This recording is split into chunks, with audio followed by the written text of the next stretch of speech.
नमस्कार दोस्तों, मैं मनीष आप सभी का स्वागत करता हूं बूजो टेक में। क्या आपको पता है हार्ड डिस्क और एसएसडी में क्या अंतर है? जब भी आप कंप्यूटर लेने के लिए जाते हैं तो वहां पर आपको कुछ चीज़ों के बारे में पता लगता है, जिसमें से एसएसडी और हार्ड डिस्क के बारे में भी बताया जाता है। क्या आपको पता है हार्ड डिस्क और एसएसडी में कौन सा बेहतर है?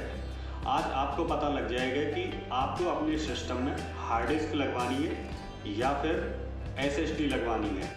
तो मैं आज आपको बताऊंगा कि किस तरीके से हार्ड डिस्क और एसएसडी में क्या डिफरेंस होता है। तो गाइस आपको मैं बता दूं, हार्ड डिस्क और एसएसडी में काफ़ी डिफरेंस होता है। हार्ड डिस्क 1956 में आईबीएम के द्वारा इंट्रोड्यूस किया गया था। अब आपको जानकर ये लगा होगा कि हम तो बहुत पुरानी टेक्नोलॉजी यूज कर रहे हैं, लेकिन ऐसा कुछ भी नहीं।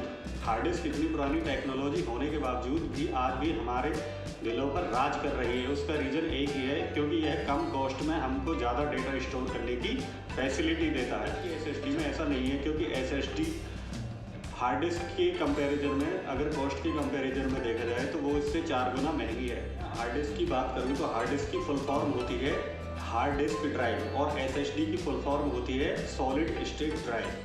अब मैं आपको बता दूं, इसमें कुछ मैकेनिज्म भी होता है, जैसे कि डेटा को रीड और राइट करने के लिए हार्ड डिस्क एक केस के अंदर बंद कर दी जाती है, जिसमें कुछ प्लेटर्स होते हैं, हेड लगा दिए जाते हैं, जो रीड और राइट करने के लिए यूज किए जाते हैं। हार्ड डिस्क के जितने भी राउंड पर मिनट की स्पीड जितनी भी एक्स्ट्रा होगी, हार्ड डिस्क के डेटा की रीड और राइट करने की स्पीड होगी।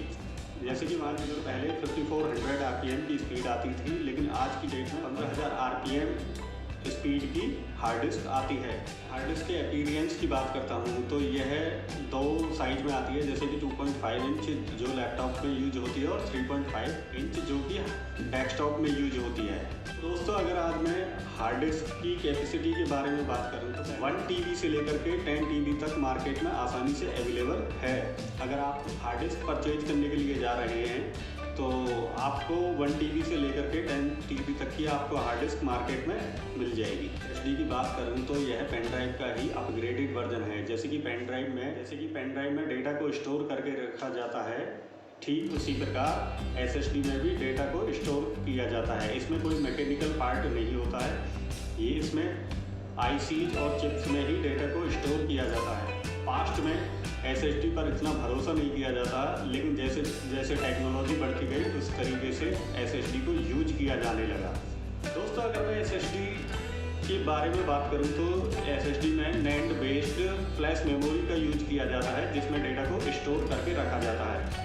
और एसएसडी में एक माइक्रो कंट्रोलर लगा जाता है, जिसे एसएसडी का ब्रेन या फिर माइक्रो प्रोसेसर भी बोला जाता है। उसी की हेल्प से डेटा को रीड और राइट किया जाता है। और इसकी स्पीड की बात करूं तो इसकी 4 पर सेकंड के हिसाब से स्पीड आती है, और हार्ड डिस्क की मैं बात करूं तो 300 MB पर सेकंड के हिसाब से स्पीड आती है। तो दोस्तों, अगर एसएसडी और हार्ड डिस्क की वर्किंग के बारे में बात करें तो एसएसडी में एक कंट्रोलर लगा होता है, जिसकी हेल्प से यह डेटा को रीड और राइट करता है, और जिसकी वजह से इसकी स्पीड बहुत फास्ट हो जाती है। अगर मैं हार्ड डिस्क की बात करूँ तो उसमें मैकेनिकल पार्ट्स लगे होते हैं, जैसे कि स्कैनिंग मोटर और हेड, जिसकी हेल्प से वो डेटा को एग्जैक्ट पोजीशन पर जाकर के रीड और राइट करता है। इस वजह से उसकी जो स्पीड है, हार्ड डिस्क की जो स्पीड है, काफ़ी स्लो हो जाती है कंपैरिजन टू एसएसडी।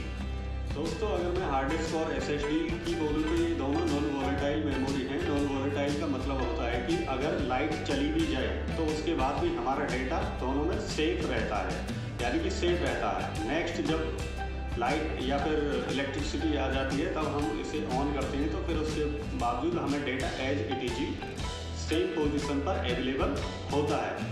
तो दोनों ट्रस्टफुल मेमोरीज हैं।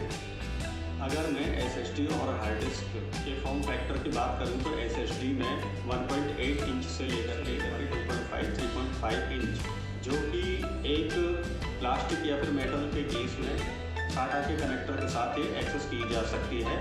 और एक एन साटा कनेक्टर भी होता है, एसएसडी को लगा सकते हैं।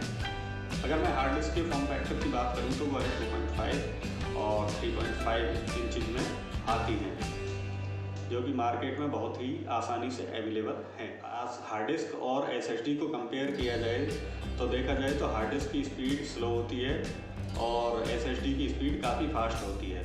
हार्ड डिस्क में कुछ मैकेनिकल पार्ट्स होते हैं, इसकी वजह से इसकी स्पीड स्लो हो जाती है, लेकिन SSD में कोई भी मैकेनिकल पार्ट्स नहीं होता है, इस वजह से इसकी स्पीड फास्ट हो जाती है। दूसरा अगर मैं बात करूं तो SSD में कोई भी मैकेनिकल पार्ट्स ना होने की वजह से ये कोई हमिंग साउंड या फिर कोई भी मूविंग साउंड, मैकेनिकल साउंड नहीं करती है ऐसे, जबकि हार्ड डिस्क में मोटर के घूमने की आवाज़ आती रहती है। पैसे के अकॉर्डिंग तुलना करूं तो हार्ड डिस्क से 4 गुना महंगी SSD पड़ती है। इसमें अगर स्पीड का फैक्टर है तो आपको हार्ड डिस्क की जगह SSD लगवानी चाहिए। अगर मैं SSD के बूट अप टाइम की बात करूं तो यह 10 से 20 सेकंड में आराम से आपको बूट अप टाइम होता है, जबकि हार्ड डिस्क का 40 to 50 सेकंड्स में बूट अप टाइम होता है। तो दोस्तों, यहाँ पर हार्ड डिस्क और SSD के बारे में हमने बहुत कुछ जान लिया है।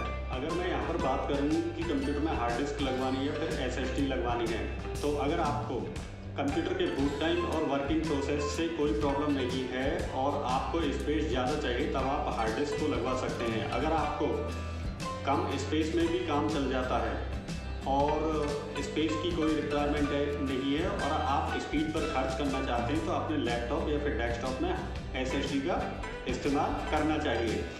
लेकिन आप अगर मेरी तरह हैं कि आपको स्पीड भी चाहिए और हार्ड डिस्क भी चाहिए, तो आप कर सकते हैं कि अपने लैपटॉप या फिर डेस्कटॉप में SSD 250 GB लगा कर रखिए और एक एक्सटर्नल हार्ड डिस्क परचेज करके रखिए, जिससे बेनिफिट ये होगा कि आपके कंप्यूटर की स्पीड या फिर लैपटॉप की स्पीड काफ़ी फास्ट रहेगी।